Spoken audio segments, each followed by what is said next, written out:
2024 আইপিএলের প্রস্তুতি শিবির কলকাতাতেই করতে চলেছে নাইট শিবির। এখনও অবধি আইপিএল 2024-এর সূচি প্রকাশিত হয়নি। আসন্ন লোকসভা নির্বাচনের উপর নির্ভর করে সূচি ঘোষণা করতে পারে বিসিসিআই। তবে এবারের আইপিএলের জন্য পুরোদমে প্রস্তুতি করতে চলেছে কলকাতা নাইট রাইডার্স দল। অন্যান্যবার মুম্বাইয়ে প্রস্তুতি করলেও এবার ঘরের মাঠ ইডেন গার্ডেন্সেই প্রস্তুতি শিবিরের আয়োজন করবে গৌতম গম্ভীরের কেকেআর।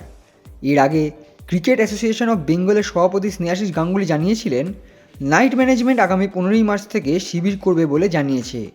সেই মতো ইডেন গার্ডেন্সকে তৈরি করা হবে বলে জানিয়েছেন সিএবি সভাপতি। এই পরিস্থিতিতে সম্ভবত 15ই মার্চ থেকে কলকাতায় প্রস্তুতি শিবির শুরু করবে কলকাতা নাইট রাইডার্স। দুবার কলকাতাকে আইপিএল জেতানো অধিনায়ক গৌতম গম্ভীর এবার নাইটদের মেন্টরের ভূমিকায় এসেছেন। গত 2 মরশুম লখনৌ সুপার জায়ান্টের মেন্টর হিসেবে সাফল্য পেয়েছেন গম্ভীর। এবার কলকাতাতেও একই কাজ করতে চান প্রাক্তন ভারতীয় ওপেনার। যদিও এই শিবিরের শুরু থেকে দলের অধিনায়ক শ্রেয়াস আইয়ার থাকবেন কি না সেই নিয়ে সন্দেহ রয়েছে। চোট সারাতে বর্তমানে জাতীয় ক্রিকেট একাডেমিতে রয়েছেন শ্রেয়াস আইয়ার।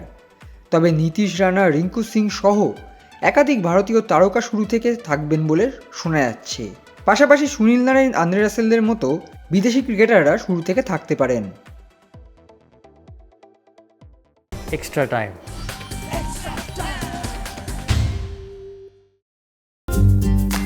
লেটেস্ট নিউজ আর এক্সক্লুসিভ ভিডিওর সঙ্গে আপডেট থাকতে এখনই সাবস্ক্রাইব করুন আমাদের ইউটিউব চ্যানেল। বেল আইকনে ক্লিক করতে ভুলবেন না যেন।